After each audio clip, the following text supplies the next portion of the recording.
आती हुई नजर आ रही है। चुनाव के पहले मंत्रिमंडल विस्तार का सरप्राइज दिया गया।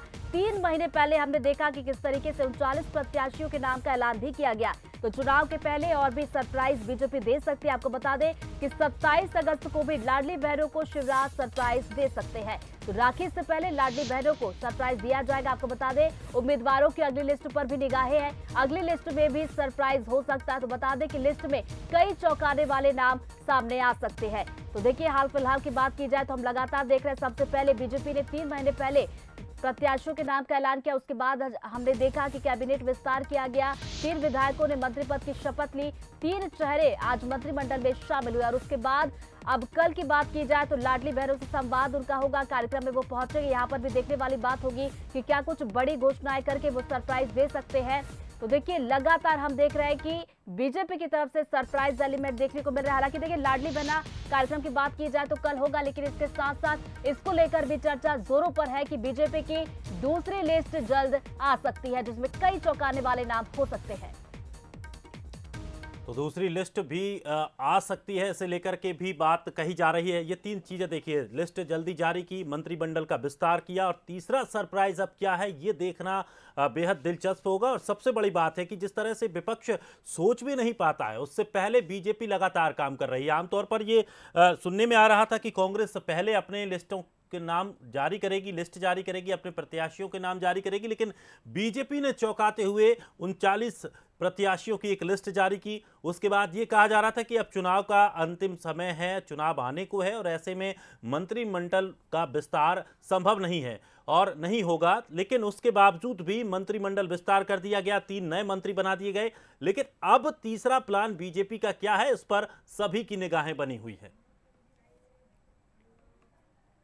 तो चलिए, इसी खबर पर ज्यादा जानकारी लेंगे। एग्जीक्यूटिव एडिटर मनोज जी हमारे साथ इस वक्त लाइव जुड़ गए, सीधा उनका रुख करेंगे। मनोज जी, देखिए लगातार सरप्राइजेस, पहले लिस्ट 3 महीने पहले जारी कर दी जाती है, आज कैबिनेट का विस्तार, और अब निगाहें हैं कि तीसरा सरप्राइज बीजेपी क्या दे सकती है। मनोज जी, ये पहला ऐसा चुनाव होगा जिसमें भारतीय जनता पार्टी कई प्रयोग करने वाली और कई चौंकाने वाली चीजें हमारे सामने आती रहेंगी। और नए प्रयोगों के जरिए जो 2018 में हार मिली, 23 में बेहतर परफॉर्मेंस के साथ वापसी करना चाहती है। और इसीलिए आप देखिए कि अमित शाह लगातार दौरे कर रहे हैं। ये भी अपने आप में सरप्राइज है कि बहुत जल्दी केंद्रीय नेतृत्व ने पूरा चुनाव अपने हाथ में ले लिया। दूसरी तरफ हम देख रहे हैं कि 3 वरिष्ठ नेता केंद्र के यहाँ आकर बैठ गए। और इसी बीच में हमने ये भी देखा कि 39 लोगों की सूची जारी हो गई, जिसमें कई नाम चौंकाने वाले भी दिखाई दिए।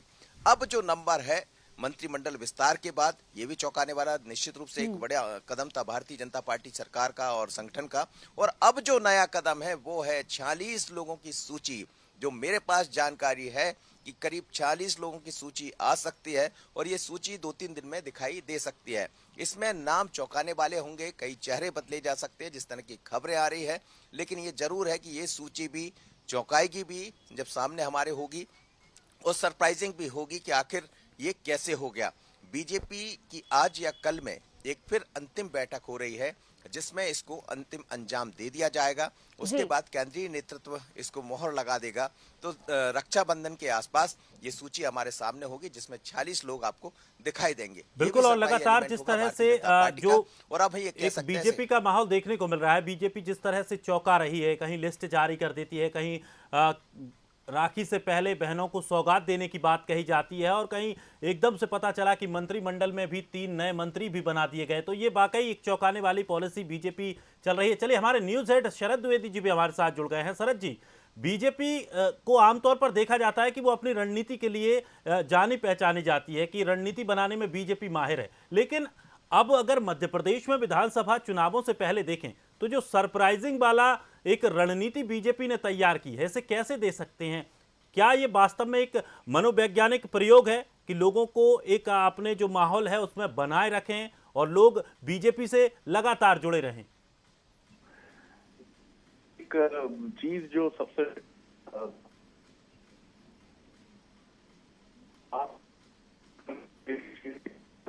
जबरदस्त तरीके से कोशिश करते हैं, तो आप हर वो विकल्प आजमाते हैं जो विकल्प आपको लगता है कि ये उचित होगा।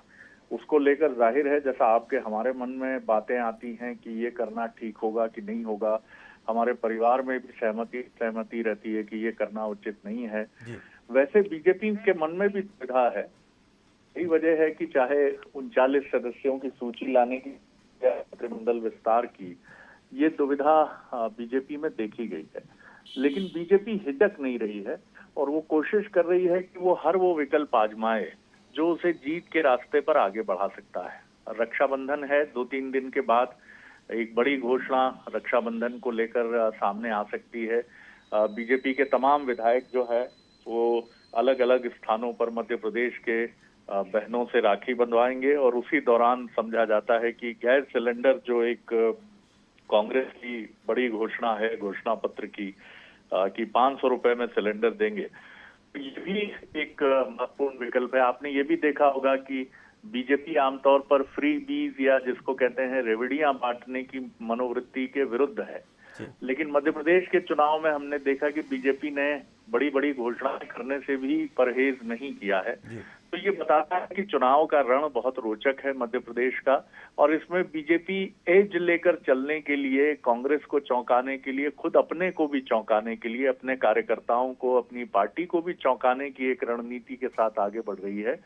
अब ये देखना दिलचस्प होगा कि उसकी ये सोच और ये दृष्टि क्या वाकई उसको जीत के रास्ते बहुत कंफर्टेबल तरीके से खड़ा कर पाएगी, ये नतीजे बताएंगे। चलिए, शुक्रिया शरद जी हमारे साथ जुड़ने के लिए और महत्वपूर्ण जानकारी के लिए। वास्तव में जिस तरह से बीजेपी जो रणनीति अपना रही है वो वाकई चौंकाने वाली है। कार्यकर्ताओं को भी पता नहीं रहता कि आज क्या होने वाला है और कल हम लोगों के बीच जब पहुंचेंगे तो क्या अपनी एक नई उपलब्धि लेकर पहुंचेंगे। ये वाकई बड़े चौंकाने वाले और दिलचस्प प्रयोग इस बार बीजेपी की तरफ से देखने को मिल रहे हैं। मनोज जी, आपका भी बहुत बहुत शुक्रिया हमारे साथ जुड़ने के लिए।